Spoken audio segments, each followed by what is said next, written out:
Chegou aquele momento todo especial do programa de Coração para Coração. O momento de meditarmos da Palavra de Deus. Hoje conosco o pastor Marcos Romano, da Igreja Adventista do Sétimo Dia, com a mensagem Por Dentro das Profecias. É a parte 2. Pastor Marcos Romano e a mensagem da Palavra de Deus aos nossos corações. Olá, você que está nos ouvindo aí diretamente pela Rádio Nova Shekinah e também que posteriormente vai estar nos assistindo, né, pelo canal do Marcelo, né, Marcelo Mesquita aí de Pregai. Que bom estarmos mais uma vez falando com você um pouquinho da Palavra de Deus. Como o Marcelo falou, nós vamos dar agora sequência, né, vamos fazer a segunda parte do estudo.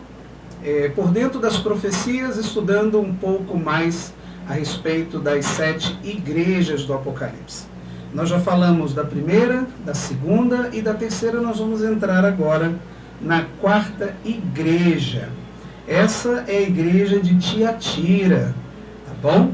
Então nós vamos entender um pouquinho qual é a mensagem de Deus para a igreja de Tiatira, a igreja de Sardes e a 6ª igreja, que vai ser a igreja de Filadélfia. Hoje nós não vamos fechar com a 7ª. A 7ª igreja nós vamos estar estudando na quinta-feira, tá bom? Então na quinta-feira nós vamos estar fazendo o estudo sobre a igreja de Laodiceia. Você vai entender por que vamos dar ênfase à igreja de Laodiceia na quinta-feira, tá bom? Então eu queria muito que, se você puder aí pegar sua Bíblia, né? Você que está nos ouvindo aí pela rádio, ou você que vai estar nos assistindo também pelo canal, você possa conferir na Bíblia. A proposta dos nossos estudos é você ter conhecimento bíblico, buscar na Bíblia, na Palavra de Deus, o que ela tem para nos ensinar.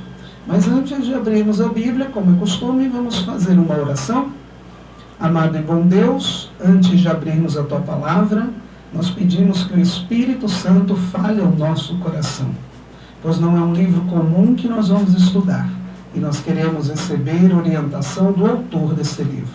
Nós oramos em nome de Jesus. Amém. Muito bem. A igreja de Tiatira, a 4ª igreja do Apocalipse, ela é relatada no capítulo 2, a partir do verso 18. Tá? Capítulo 2, a partir do verso 18, a minha tradução diz assim: Ao anjo da igreja em Tiatira escreve: Estas coisas diz o Filho de Deus, que tem os olhos como chama de fogo e os pés semelhante ao bronze polido. Então nós já vemos aqui neste verso a apresentação. Quem é que apresenta a igreja? Ele é identificado como Filho de Deus. Isso é muito importante em todo o estudo que nós estamos fazendo, né? E agora com ênfase nas 7 igrejas, você nota que é o próprio Senhor Jesus que está mostrando para João. Não é uma invenção dele, tá bom? Então ele se identifica. Agora no verso 19, o texto vem falando sobre um elogio. O que Jesus elogia na igreja de Tiatira? Olha que interessante. Jesus diz assim: Conheço as tuas obras, o teu amor, a tua fé e o teu serviço, a tua perseverança e as tuas últimas obras, mais numerosas do que as primeiras. Então, uma igreja muito ativa, tá? Uma igreja em que é mencionado elogios importantíssimos.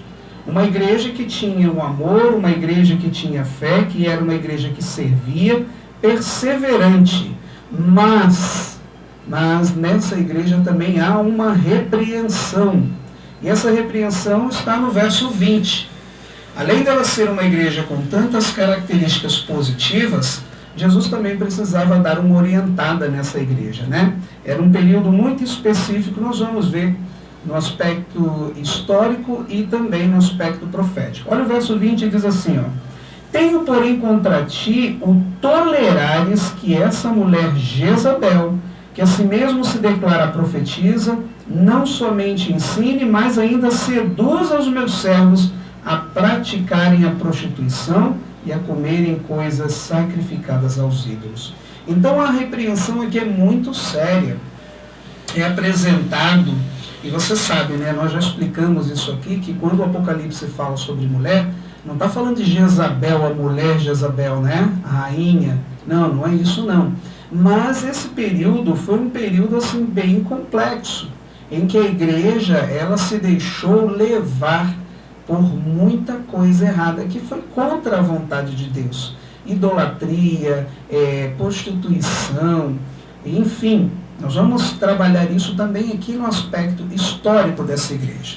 Aí você vem o conselho, né, no verso 25, que o Senhor Jesus diz: tão somente conservai o que tendes até que eu venha.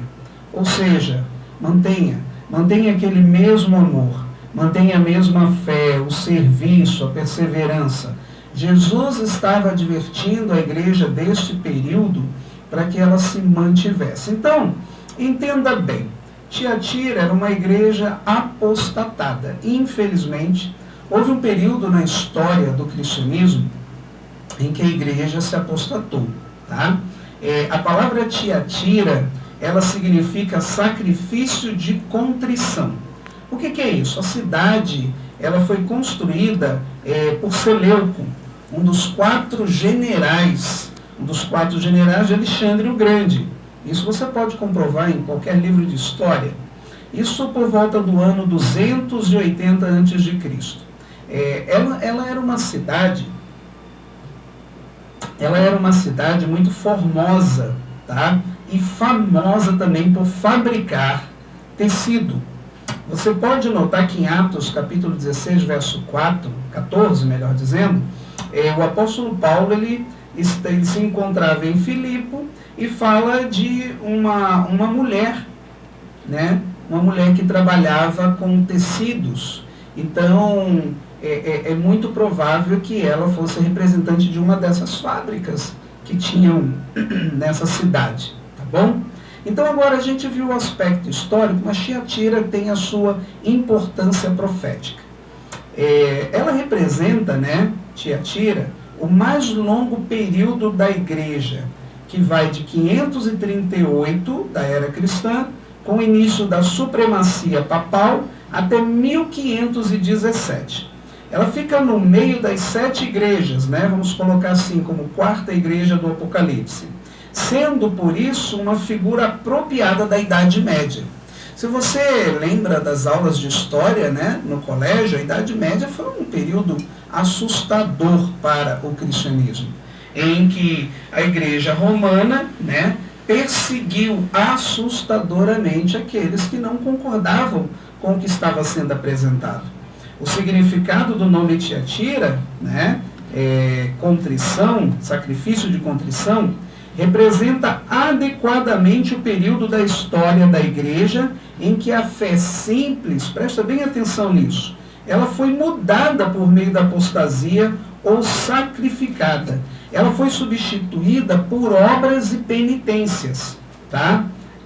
Isso aí foi um período difícil para a igreja.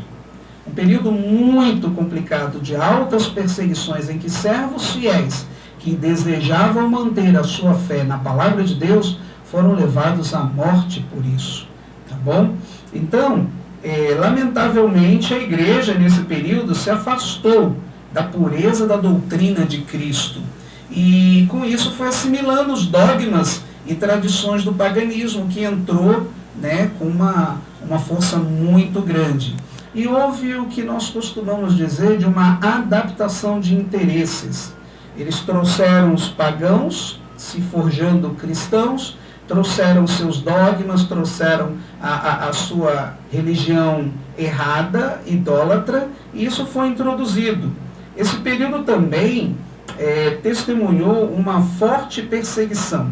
No século XII, né, o papado criou o pior de seus estratagemas, o Tribunal do Santo Ofício, que nós conhecemos como a Santa Inquisição. E, queridos, infelizmente, milhares de pessoas foram mortas, cristãos como eu e você, por se manterem fiéis à palavra de Deus. Isso foi algo tão assustador que o Papa João Paulo II, no dia 15 de junho de 2004, em uma carta, né, dirigida ao cardeal Roger Ertigeri, eu acho que é assim que se pronuncia, lida em uma conferência cujo tema era a Inquisição. O Papa João Paulo II chegou a pedir perdão pela tortura e assassinatos praticados durante aquele período. Então, algo assustador, conhecido como, entre aspas, a Santa Inquisição, foi a perseguição daqueles que quiseram se manter fiéis à verdade. Então, esse período foi o período da igreja de Tiatira. Avançando então, nós vemos a próxima igreja, a quinta igreja, é a conhecida igreja de Sardes. O Apocalipse relata isso no capítulo 3, do verso 1 ao verso 6. Nós sempre começamos com os elogios. Qual é o elogio? Ou melhor, desculpa, com a apresentação, né? Quem é que apresenta? O texto do capítulo 3, verso 1 diz assim: ao anjo da igreja em Sardes escreve: estas coisas diz aquele que tem os 7 Espíritos de Deus e as 7 estrelas. Conheço as tuas obras, que tem nomes de que vives e estás morto. Olha, irmãos, preste atenção nisso, hein? Pensa num período também complicado. Mas mesmo nesse período complicado, a igreja tem também, da parte de Deus, um elogio. O verso 4 do capítulo 3 de Apocalipse apresenta esse elogio. Tens, contudo, em Sardes umas poucas pessoas que não contaminaram as suas vestiduras e andarão de branco junto comigo, pois são dignas. Então você vê que mesmo nesse período complexo, tá? Tanto da história quanto da profecia, o Senhor Jesus ainda tem um povo remanescente, um povo que não se deixa contaminar, que não se deixa levar pela corrupção religiosa que já se instaurou mesmo antes da igreja de Tiatira, mais fortemente em Tiatira e agora em Sardes. Aí você tem aqui, no versículo 2, a reprovação. Por que essa igreja é reprovada? Veja o que o Senhor diz. Sê vigilante e consolida o resto, o remanescente, que estava para morrer, porque não tenho achado íntegras as tuas obras na presença do meu Deus. Deus está chamando a atenção dessa igreja, Deus está chamando a atenção do povo de Deus de todas as eras. Não se deixe levar pelo que não está na Bíblia. Se não está na palavra de Deus, meu amigo, você não deve seguir. O conselho nós encontramos no verso 3, que diz: lembra-te, pois, do que tens recebido e ouvido, guarda-o e arrepende-te, porquanto se não vigiares, virei como ladrão, e não conhecerás de modo algum em que hora virei contra ti. Ou seja, seria pega de surpresa. Nós temos a promessa aí no verso 5, mas a igreja de Sardes, né, o período histórico da igreja de Sardes, é interessante, porque a própria palavra Sardes, né, ela significa cântico de alegria, algo feliz, algo alegre. E também pode significar a expressão a que permanece, tá? De fato, havia pouca fé verdadeira após aquele período da igreja, da quarta igreja de Tiatira. Poucas pessoas estavam sendo fiéis à verdade, né? Então você vê que depois de séculos de apostasia e perseguição, poucos estavam se mantendo fiéis. Os membros desta igreja viviam das glórias do passado. E tem muita gente que acha que porque faz parte de uma igreja tradicional, de uma igreja que tem uma história, isso é suficiente. Olha, meu amigo, deixa eu te dizer, isso não é não, viu? Não podemos viver da fé dos outros, não podemos viver das glórias do passado. Os que haviam recebido e ouvido não eram lembrados e conservados. Ou seja, as glórias que os seus antepassados tiveram havia caído por terra. Aquela que fora a capital da Lídia, cobiçada e vencida por Ciro o Grande, estava agora morta. Uma cidade que não tinha tanta beleza como antes e uma igreja da mesma forma, uma igreja opaca.